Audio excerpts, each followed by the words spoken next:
I'm Gilbert Cruz, editor of the New York Times Book Review, and this is the Book Review Podcast. This week we have our latest book club episode. Once again, in the captain's chair is our editor, MJ Franklin. You may have heard him on previous episodes in which he and others discussed Stephen Copperhead and the Heaven and Earth grocery store. If you have read either of those books but you have not checked out those episodes, please go back and give them a listen. This week, he leads a conversation about Dolly Alderton's best-selling book, Good Material. As always, all plot points and themes are fair game, so if you're spoiler-averse, beware. Go read the book, save this in your queue, come back and listen. Enjoy the conversation. Hello, and welcome to another book club episode of the Book Review Podcast. I'm MJ Franklin. I'm an editor here at the New York Times Book Review, and this week we're chatting about Dolly Alderton's latest novel, Good Material. This is a funny introduction because depending on what type of reader you are or on what side of the Atlantic you are on, Dolly Alderton is either a huge, inescapable cultural phenomenon to you, or she's a writer you've never heard of. Dolly Alderton is the author of several books. First, she had a memoir come out called Everything I Know About Love. Then she has a novel called Ghosts, and she has a collection of columns called Dear Dolly. And that collection of columns hints at why she's known in the UK, but not necessarily known in the US. Before she became an author, she made a name for herself writing columns for the Sunday Times. First, she had a dating column, and then she pivoted to a general advice column called Dear Dolly. Those have been running in some form since 2015, and through those columns, she kind of ingrained herself in the British zeitgeist because they were fun and voicey and offered such perspective. But those columns did not run in the US, so American readers may be unfamiliar with Dolly. That may change with her new book, Good Material, the book we're here to discuss. She's getting a little bit buzzier in the States, and joining me in discussing that book are two great colleagues and readers, people I'm so excited to talk to. First, we have Emily Eakin, a fellow staff editor here at the Book Review. Hi, Emily. Hi, MJ. I'm here representing first-time Dolly Alderton readers. Oh, me too. I'm a first-time Dolly Alderton reader, but our guest, I believe, is not. So we'll talk about scooping the intro. We'll talk about that in a little bit. But you may recognize Emily's voice from other past episodes of the Book Review Podcast. Emily, I believe you were most recently on the Best Books of 2023 episode. That sounds about right. Yeah. And you gave that stirring, very evocative dive into Jonathan Rosen's Best Minds. I love that book. Great, great narrative nonfiction. So thank you for joining us. Also with us is Leah Greenblatt. Hi, Leah. Hello. How you doing? So excited to talk about this book. Leah is another editor here at the Book Review. And Leah, I believe this is your first time on the podcast, right? It is. Please be gentle.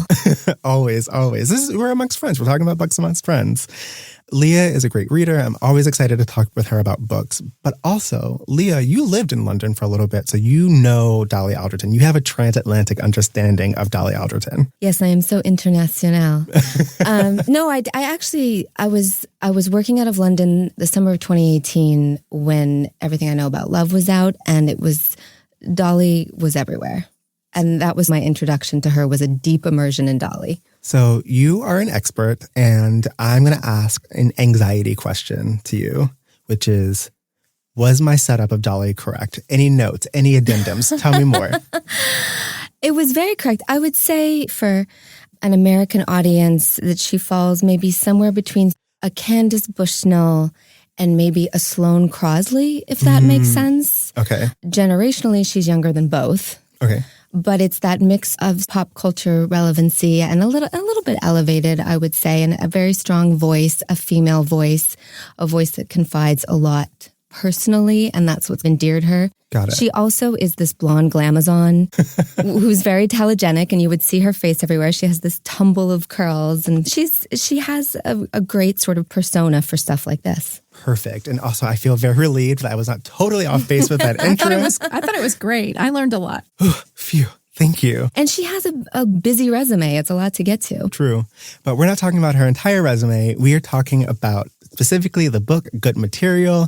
I'm going to start off, as I am known to do, with a little plot synopsis. And then I promise I will stop monologuing and we're going to talk about this as a group. I promise. Okay, but plot synopsis. Good Material is Dolly Alderton's riff on the Romcom. I say it's a riff because though this book is humorous and deals with ideas of romance, it's not really about the experience of love. It's about the experience of a terrible, horrible, no good, very bad breakup. We follow Andy, a 35-year-old straight white English comedian who has just been broken up with by his girlfriend, Jen. They have been dating for a few years, and the breakup causes Andy to spiral. He's completely lost.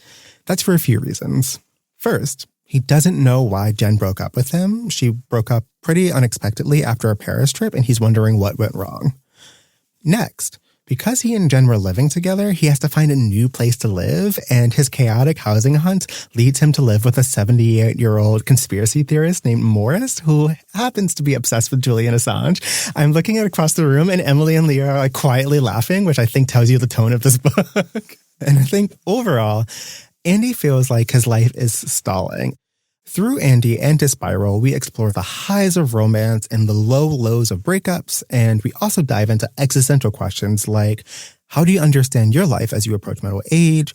How do you process, accept, and discuss challenging emotions? What does healing look like? Et cetera, et cetera, et cetera. There's a lot of stuff in here. That's a very quick Spark Notes version of this book. Leah, Emily, have I missed anything? We have to leave a little mystery for our readers, right? I think that's a great synopsis. Oh, thank you for saving me. Yes. I think that'll whet people's appetites. Perfect.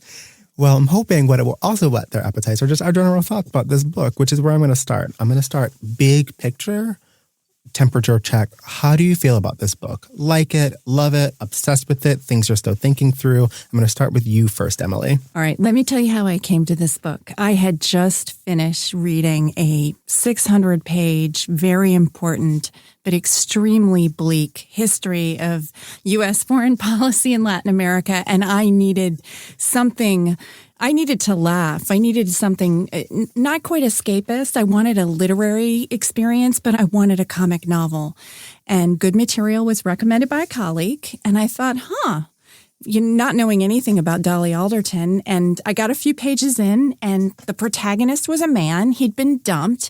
And moreover, he was a comedian. And you guys, I thought, well, this is such a bold move. What an audacious thing to do. This author has decided to make a comedian her protagonist. That's no small pressure to make your protagonist a comedian who has had some success. I mean, he's apparently funny.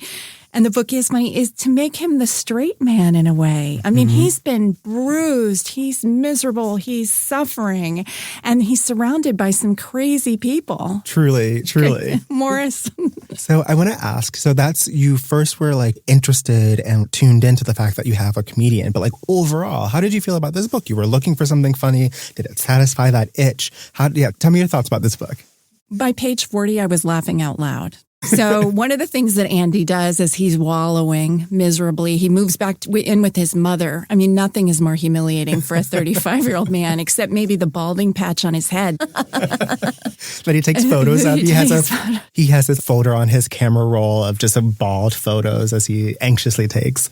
And then makes the mistake of having the embarrassing photos pop up in inopportune moments for others to see. And he is humiliated all over again. But so one of the things he does while he wallows, I mean, he's crying by the end of the first chapter.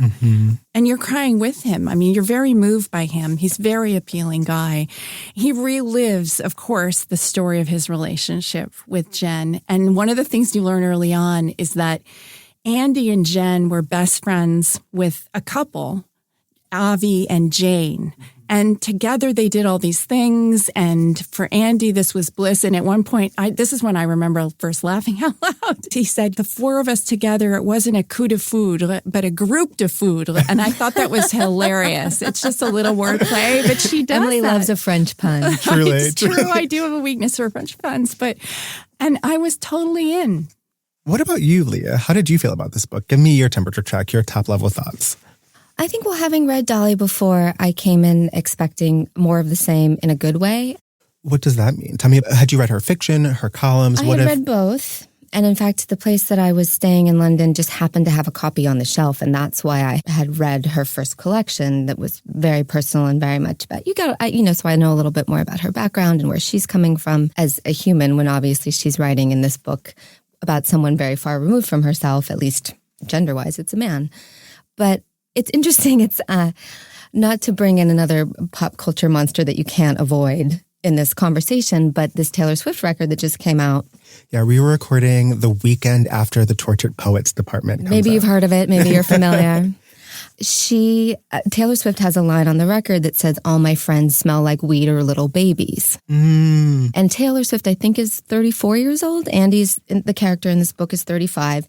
And that is an age, I think, when that's a divide that happens for you, right? He has his comedian friends like Marcus who are messy and still very much enjoying certain substances. And then he has his best friends, Avi and Jane, who have domesticated. Their house is full of children and lasagna and laundry and this very sort of sweet domesticity, right?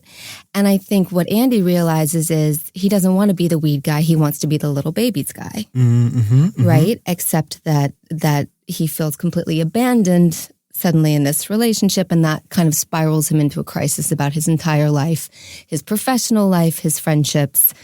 But I think it's partly because, and I believe Dolly is about exactly that age as well. She's mid-30s.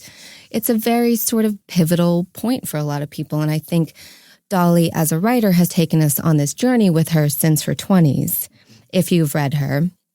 And I actually really enjoyed Ghosts a couple years ago, which was that was her debut novel.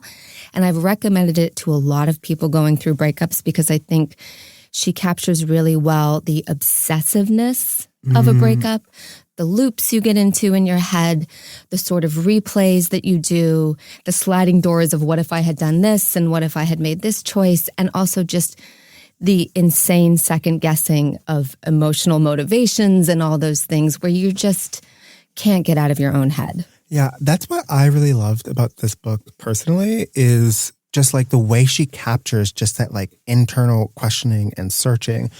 I'm going to ask you a question, Emily, which is I've been positioning Leah as our Dolly Alderton scholar. But then also I'm going to position you as a Dolly Alderton scholar too, because you read this book twice, or you listened to it a few months ago, the audiobook, and then you read the text of it for this podcast. I'm wondering, like, how did that second reading change how you thought of the book? What's the difference in your mind between the audiobook and the text? Just tell me about reading it multiple times. All right. Well, the audiobook is fantastic. The actor who reads Andy in the audiobook is Arthur Darvill, a British actor, a little older than Andy, maybe 40. I had not even heard of him. I hadn't either, and I was like quietly pretending like, yes. Okay. But he has the most impeccable comic timing and impersonation talent. He does all the voices of Andy's friends, Andy's mother, who's a wonderful minor character, even Andy's mother's friend, who I love. It turns out there are a lot of breakups in this book. Everybody has a breakup story to share with Andy. And he's at his mother's house and he's out drinking, and I think it's pretty early in the day, and his mother's friend Debbie sees him and she's like, "Oh, that's good. You're drinking at 11. That's what I did when Malcolm dumped me." And Arthur's reading is fantastic. And so to go back and then read the book without the audiobook, I could only hear Arthur's voice in my head, which I had no problem with.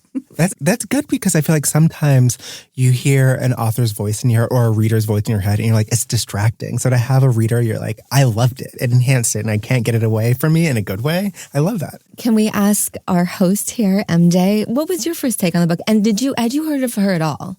I had heard of her. I know I've seen her name on like the bestseller list, and everything I know about love, it goes around like book talk every so often. I feel like multiple of her books go around book talk. So I heard of her, but I'd never read any of her books, and I hadn't known about her columns. So this was my introduction to Dolly Alderton. And I think I had a weird reading experience. Do tell. Well, part of that is that just our jobs. Like, I feel like we are always being interrupted with our personal reading with work reading. So my first half of reading this was very piecemeal. I would read like a chapter or two and then have to pivot to something else and then come back to it. And then this past Friday, I just sat, Taylor Swift Day, I just sat and I marathoned 200 pages of this book, and I was pulled in. So I bring this up to say that I had a hard time getting into the book. One, because of how I was reading, but then two, one of my big challenges with the book is I didn't really connect with Andy as a person or a character. Emily, you mentioned that he's like the straight man. Even though he's a comedian, he's the straight man amongst all of these like very far-fetched, or not far-fetched, but these like very eccentric, memorable characters. My challenge with Andy is that I felt like I could feel the seams of like, he had to do one particular thing to get the plot to move in this direction, or he had to say or think a certain thing to get the plot to move in another direction. So for instance, when he's looking for housing, he, on a whim, decides to rent a houseboat without having seen the boat, despite the fact that he hates boats and water. And I'm like, why would you do that? Price. It's the price, MJ. He can't afford anything. But he's doing it for the plot. He's doing, yeah. So I was like, he's doing it for the plot, but like also there, like we know so much about like what he hates. So why is he like, there was something about that made it feel like, yeah, it was just plot armor. Similarly, though sometimes you make terrible choices during a breakup that are so counterintuitive that you look back and you go, I was in a fugue state. This is true. And that was what I was like telling myself. But then also like when he's like very obviously being catfished, or when Morris, this conspiracy theorist, asks him to like give a quote to a newspaper without telling Andy even what he's talking about.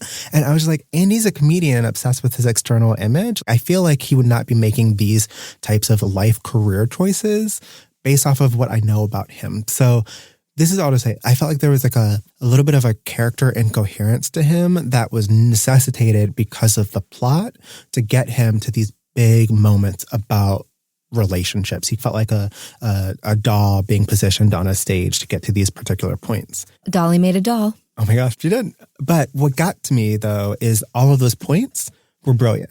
I love Dolly Alderton's riffing on love, on romance, on friendships. She has these great, big, like, poignant passages about how something feels or what's missing, what it means to grieve a relationship. I'm going to read it later on in the episode, spoiler alert, but like the our culture passage, like sharing our culture with someone else and what that means.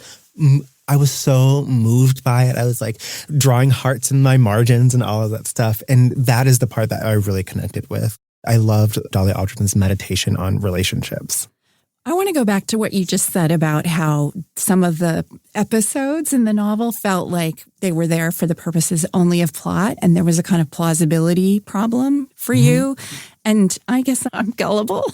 I was with Andy, but I also thought about this, MJ, that a breakup, once it's happened, so the book opens, the breakup has happened.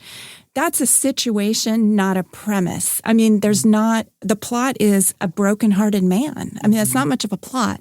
And I had to say, watching Dolly work, I felt like she was able to take what was essentially a static situation. This was a long relationship.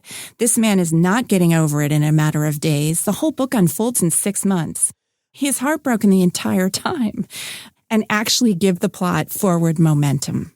I think that's where partially my reading experience of having at first reading it piecemeal and then finally diving in, just sitting, knocking it out, marathoning it. You just get immersed in this person's broken heart, his broken situation. I just didn't feel so connected to Andy himself as the character, especially because there were such vivid people around him. I loved Sophie, the woman that he dates later on. I loved Jen and Jane, Morris, or his lesbian personal trainer, Kelly.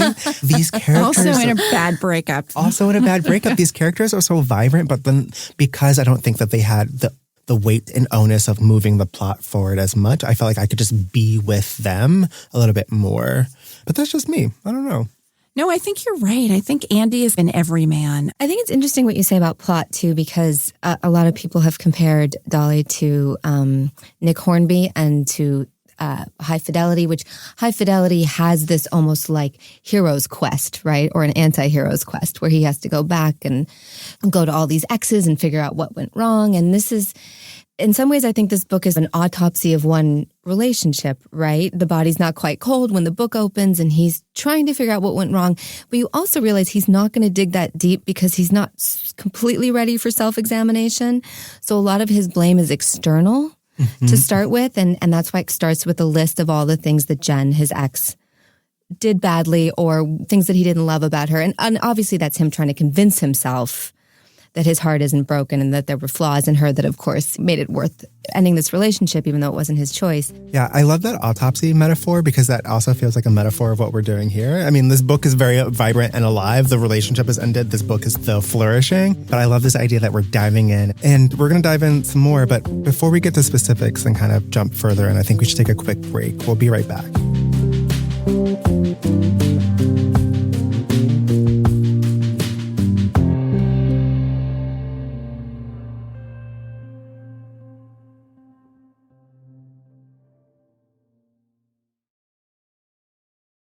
And we're back. This is the Book Review Podcast. I'm MJ Franklin. I'm joined by Emily Eakin and Leah Greenblatt, and we're discussing Good Material by Dolly Alderton.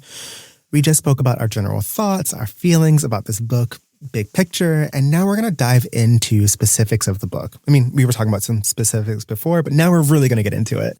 And I guess to start, I have a table clearing, another anxiety question, which is going to be my theme for today.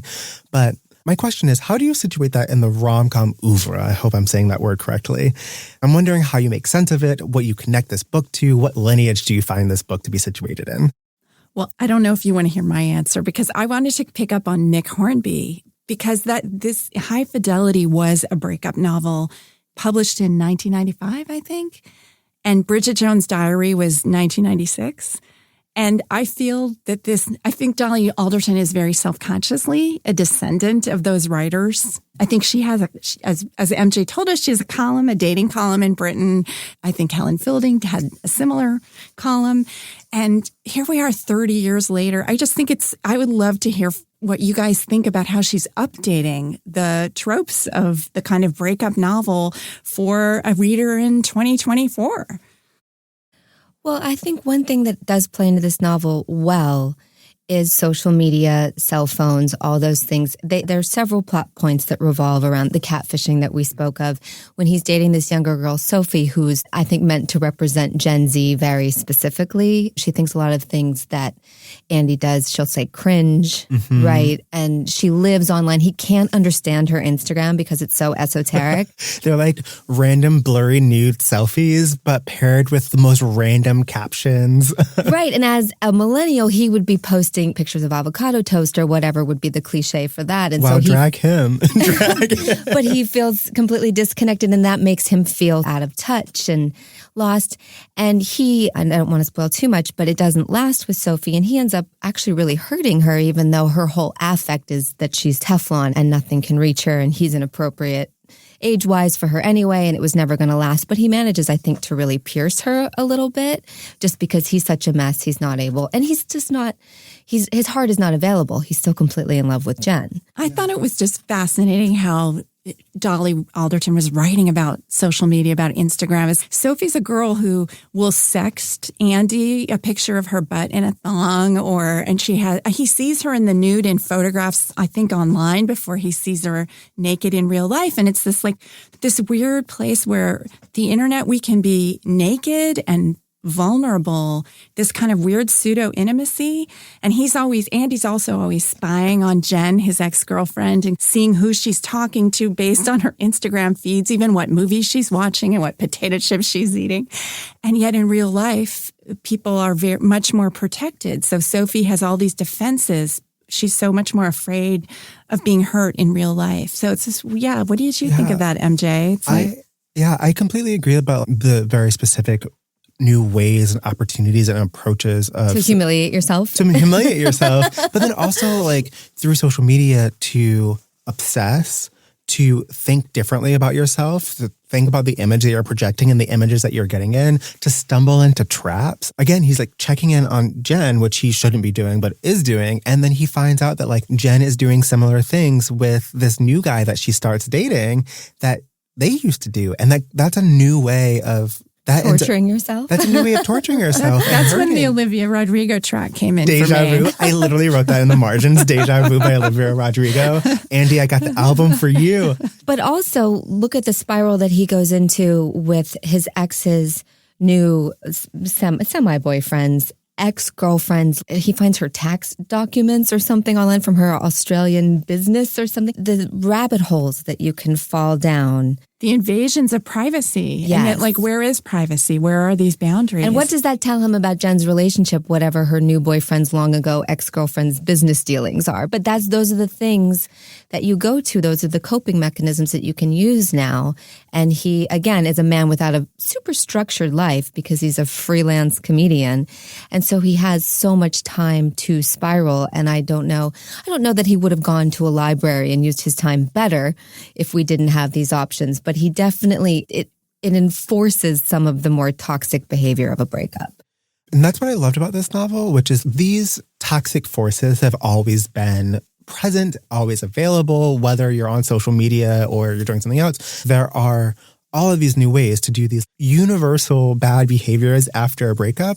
What I loved about this, though, is that it felt like it was capturing a very specific millennial online digital approach to breakups, where like the types of information and just the level of access to information that you do and don't want are so readily available. So there's not just the breakup in the privacy of your home. There's also the breakup online where you have to actually block somebody so that you're out of their life. It's pretty intense. And how do you present your breakup to the world? That's another choice that you can make.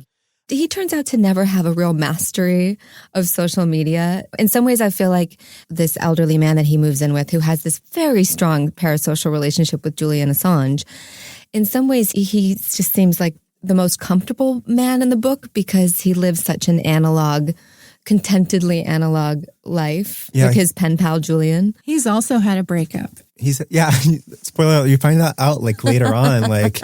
he's in love with, he's not just obsessed with Julian Assange, he's in love with Julian Assange, but then you find out later in the book that he was married for 8 years, like decades and decades ago. We all have our love stories. And the wife left him for his brother. And so everybody's carrying around this wound that Andy is dealing with for the first time, even though he's had other relationships. This is the one. So, well, Andy has these encounters with other exes that are played for comedy and for tragedy.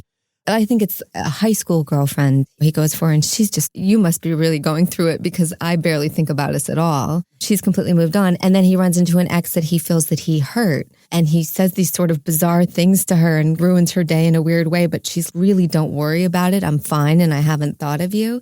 And so his flailing just extends to every corner of his universe because he's looking for answers to his current predicament and he's trying to find them in all these other areas of his life. And it's not, because he's such a mess, none of it is really probably giving him what he's looking for, but it's all part of the journey. Mm-hmm, mm-hmm. One thing I think is interesting is this book's cover, I would say, is neutral. I mean, her name is Dolly. You can't change that. But I wonder how many men did pick this book up and whether they would have thought of it any differently if it was Dan Alderton.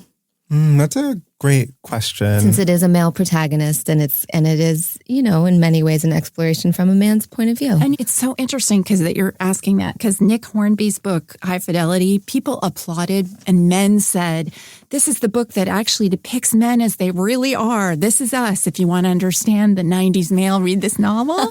But I do think that this is pitched to women readers, don't you think? I think especially considering that her last book was not dissimilar, but from a woman's point of view, and in Ghosts, she literally does get ghosted by a guy who seems to be the perfect boyfriend and then it just completely vaporizes.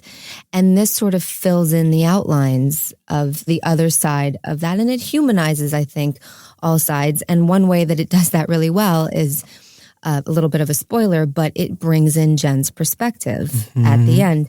And I think it would have been a very different book if it had ended on Andy's perspective. Even with a coda or some sort of wrap-up, we get a completely flipped perspective from Jen. And it's pretty seamless, too. There's no now we're to Jen or section heading Jen. It's just another chapter and you get a list. Andy makes a list of all the things that Jen was not awesome about at the beginning. And then seamlessly in the end of the book, you just get a list of all the things that Andy wasn't awesome about.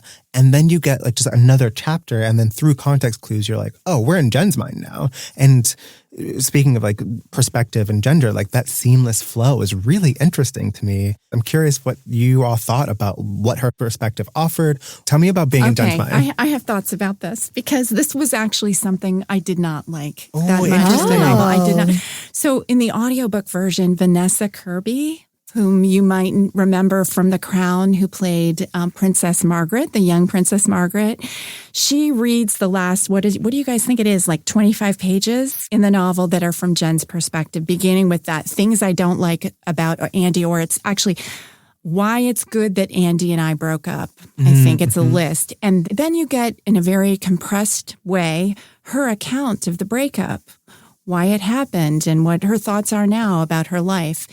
And Vanessa Kirby reads that part in her crisp posh British accent. And there's a kind of chilliness to it. So when I went back and then read the section in the hard copy, I also felt I didn't recognize the Jen in that section from the previous 200 pages, the Jen that I had been thinking about through the prism of Andy's narration. Wait, how so? What was different? She was colder and judgmental. She resented that he cried during movies, but hadn't dealt with what she felt was the true sorrow of his life, which is the fact that he was brought up by a single mother and never really knew his father. She seemed so petty in her judgments of him. She didn't like that one point they had to babysit a cat and he snuggled with it on the couch, but she did all the caretaking of the cat, changed the litter box and fed it.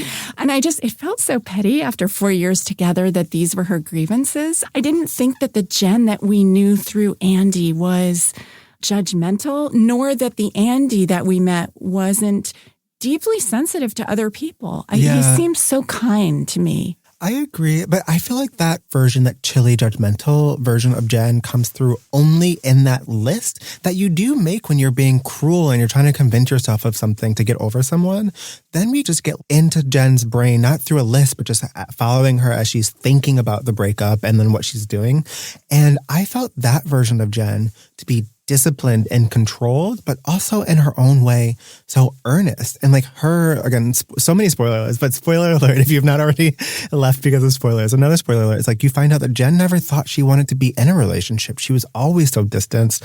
Her time with Andy was her great big experiment, trying to be with someone. And you see in her own way, Jen's searching of like, what does that mean? Like, what's my relationship to not just Andy, but to relationships in general?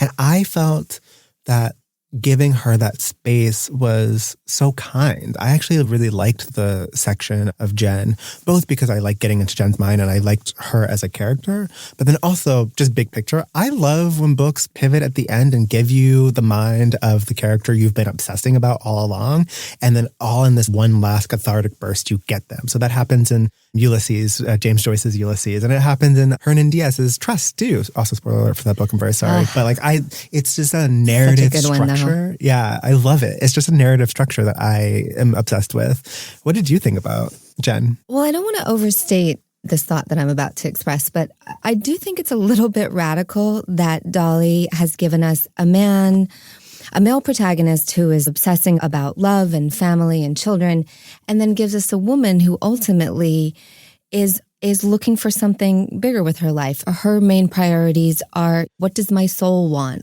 What kind of person do I want to be? Do I want to be this person working this corporate job and making money and getting married and doing the things that I'm supposed to do? And we also find out, because, again, we're just completely ruining this book for you, but her dad is casually mentioned by Andy at some point, and then you find out that his behavior is actually a humongous motivator for her and how she feels about romance. Her father did certain things that really shaped her and her sort of approach to relationships. And so she becomes much less of a sort of an opaque person. I wasn't sure if her character was consistent throughout that entire thing. It did feel a little bit like a vehicle for some of Dolly Alderton's thoughts. But I'm with you in that I love a satisfying denouement that kind of does it. She's not giving us arty and unfinished. She's giving us the satisfaction of a story without giving us a happily ever after, which I think is a very hard trick to pull off. It's not a happily ever after, but it does pivot to like that humorous tone falls away and it becomes so earnest and almost saccharine in a way that I think would have annoyed me in other books. But like in this one, I was there. I was so with her. I do think that the end did solve a structural problem for Alderton, which is, and this is another spoiler, we learn at the end, after 6 months of wallowing and his career tanking, Andy writes a new set. And this set is performed at the end of the book. And that's the end of Andy's narration. And rather than have the reaction to this set that is a breakthrough for Andy, and it comes at an urgent moment in his career where he's really going to fail out of this profession or he needs a breakthrough, we get how we get his performance without getting a lot of detail, but we get the reaction to it through Jen's eyes. And I felt structurally that was really smart. She's in the audience. And of course, this set, you've already guessed this, even if you haven't read the book, is about their breakup. And we realize that the good material of the title is the story we've been reading, and that is the comedy routine, of course, transposed for the stage.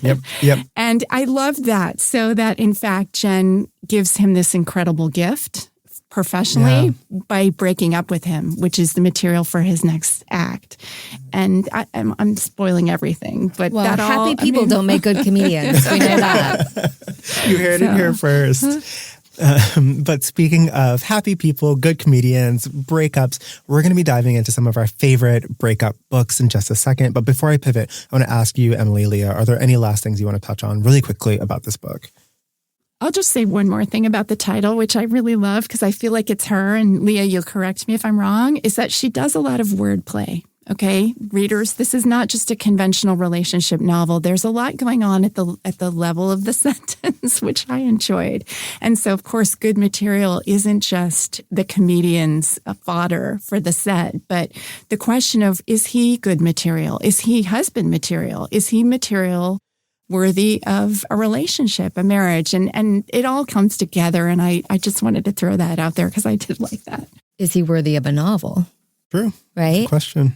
One of the gifts that Dolly Alderton has, and why she's a phenomenon, at least on one side of the pond, is what every really good writer does, which is take universal experiences and make them specific, and the other way around. And I think if you've gotten to this point in your life, you've probably had a breakup or two, and there's just some very universal truths in this book that cross, I think, gender and culture and a lot of other sort of boundaries, because... And I also do really like that this book in many ways is about friendship as the most important relationships. Mm-hmm. And I think so much of Andy's heart is, the real estate is taken up by his male friendships and these sort of quirky other friendships that he develops with a roommate or his relationship with his mother. So I like that she's not, I would say, just a love person. In the romantic sense, I think she's love on a wider canvas. I completely agree. And I was looking back at the New York Times book review of this book, and a reviewer pointed that out as well. I have it written down. Are you telling me that's not an original thought, MJ? It both can be true. It's original. Fine. And also our reviewer, Katie Jan Baker, says, Alderton excels at portraying non-romantic, intimate relationships with tenderness and authenticity. And I feel like that's what I got. That's a much better and quicker way of getting at my point. So thanks to our critic. Yes, but I agree. Before we pivot, I almost forgot. Can I say the one thing, that quote that I loved about our culture and subcultures? I'm just going to read it. Please do. I want people to hear her voice. I got so sentimental and just like, again, hearts and stars and all that stuff. Andy is thinking about what it means that now he doesn't have this relationship with Jen, what it means that he can't share stuff with his favorite person. And I'm going to skip around, but just roughly the passage goes, it's weird not being in our subculture of two anymore. There was Jen's culture, and then there was my culture. And then we met and fell in love, and we introduced each other to all of it, like children showing each other their favorite toys. That instinct never goes. Look at my fire engine, look at my vinyl collection, look at all these things I've chosen to represent who I am. It was fun to find out about each other's self-made cultures and make our own hybrid in the years of eating, watching, reading, listening, sleeping, and living together. But I'm not a member of that culture anymore. No one is. It's been disbanded, dissolved. The domain is no longer valid. So what do I do with all of this stuff? Where do I put it all? Where do I take all my new discoveries now that I'm no longer in a tribe of two? And if I start a new subgenre of love with someone else, am I allowed to bring in all the things I loved from the last one? Or would that be weird? Why do I find all of this so hard? For me, I love this passage because it's not about just Jen and the breakup. It's like this internal, who am I now? Like, what is my life? I get goosebumps still thinking about it, but I just love that passage. I find it so moving. Yeah, it's about real intimacy, right? And when you lose that person, you are a lonely astronaut. Yep. And on that lonely astronaut note, let's talk about other lonely astronauts. Inspired by this breakup and good material, I was wondering, what are some of your other favorite breakup books? These are either books that are dedicated specifically to a breakup like good material, or these are books that are about something completely different, but they feature a great breakup. A few weeks ago in another podcast, book club discussion, we discussed Miss Havisham, for instance, from Great Expectations, which is certainly not a breakup book, but I love that breakup and how even all these years later, Miss Havisham is like, I'm still mad. Haunting my own apartment. Exactly. So that's to say, what we mean by breakup book is very flexible, but I'm curious, what are some of your favorites? I'm going to start with you, Emily. Aren't we glad Miss Havisham didn't have an Instagram account? Can you imagine that cake on Instagram? Would be obsessed. Me too. Well, let's see. I was thinking I don't read a lot of novels where breakups are a central feature, but I did just read one. I can't say it's my favorite. It's a book about which I have very complicated mixed feelings, and it's Kairos. By Jenny Erpenbeck, the German novelist who is a perennial Nobel longlister. She may win one of these days. She's, I think, still in her 50s. She's still writing. She's published several books now in English. They've been translated. And Kairos, which came out in English last year, is now on the shortlist for the International Booker Prize for Fiction in Translation. And the title comes from the Greek god of fortunate moments or good fortune. But this isn't an uplifting book. This isn't a comic novel like Dolly Alderton. This is a novel of an obsessive but doomed love affair between a 19-year-old East German girl and a 55-year-old married East German man. And you know from the outset that it won't end well. It's mesmerizing in the way that getting inside an obsessional relationship can be, but it's also off-putting. It's intense.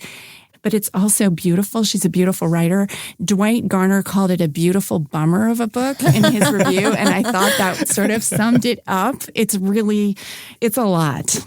That sounds perfect. I'm adding that to my list. What about you, Leah?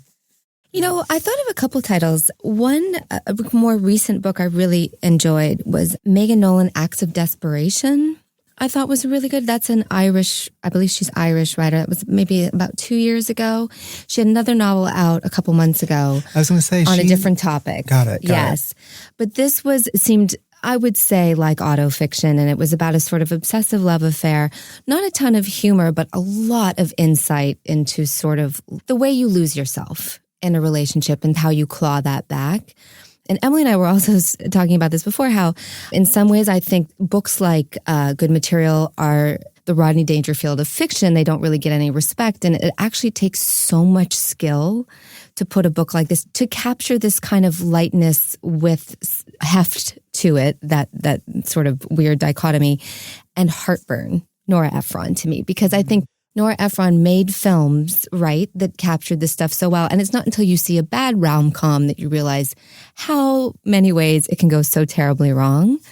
So I think those were two books that I thought of. And I also thought of the film, The Worst Person in the World, which came out a couple years ago. And I believe it's a Danish production, but it's a really similar sort of exploration of just that dance you do with someone, of wanting to be completely loved and understood, and also so badly wanting to be your own person. And obviously Heartburn is about a true story of a person that we know, and we've also seen it played out on screen by Meryl Streep and Jack Nicholson, and that's more of like a cultural sort of touchstone. But all of these things combined give you that insight into smart, damaged people and how we all messed up at love. I am so glad you mentioned Nora Ephron, because Dolly Alderton thanks Nora Ephron in her acknowledgments, because when Nora Ephron wrote Harry Met Sally, she interviewed Rob Reiner, who had just been divorced from his wife, Penny Marshall. Yeah. And Nora Ephron wanted to get Harry down as a character who was a plausible man in midlife. And so anyway, Dolly Alderton apparently said to herself, I have to do this too for Andy, and interviewed all her male friends. So Andy is her Harry. Annie is her Harry. I love this. I have a breakup book. It's not fiction. It is a memoir. It's Splinters by Leslie Jameson. Loved this book. This book is devastating. So this book follows Leslie Jameson's life over the course of a few years, in which she got pregnant, had a baby, went through a divorce, Then the pandemic started. So was living through a pandemic, started another relationship. And just, it's so specific and so vivid about what she was going through. And then she pans out and she starts making these beautiful statements about love and romance and heartbreak and then just survival. How are you during this like time of calamity, both personal and societal with the pandemic? I have one quick passage that I'm going to read, which actually relates to the passage that I read of from Good Material. It's very similar about subcultures, but she says about her breakup. Our thing, we had 1,000 things like everyone, but ours were ours. Who will find them beautiful now?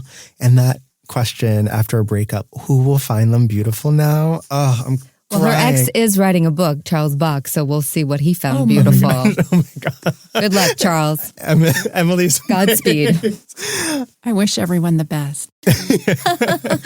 You're so magnanimous. Oh my gosh. And on that note, I think that's all we have time for today. Emily, Leah, I just want to say a huge thank you for this conversation. This was so fun. It was such a pleasure. So much fun. This book was a pleasure. I hope other people get to enjoy it. It's a nice sort of palate cleanser almost, because life is hard. This book is easy. I also want to say a huge thank you to everybody for tuning in and joining these conversations. These book clubs are experiments, and I love doing them. And we want to hear from you. If you have thoughts about these book clubs, if you have thoughts about this book, if you have thoughts about this conversation, when this goes up on your podcast feeds, this will also go up in an article page on the New York Times. Come into the comment section there, leave a thought, and we'll respond to some. So we hope to hear from you, but I just want to say thank you to Leah and Emily. And until next time, happy reading. That was MJ Franklin, Emily Eakin, and Leah Greenblatt in our book club conversation about Dolly Alderton's Good Material. I'm Gilbert Cruz, editor of the New York Times Book Review. Thanks for listening.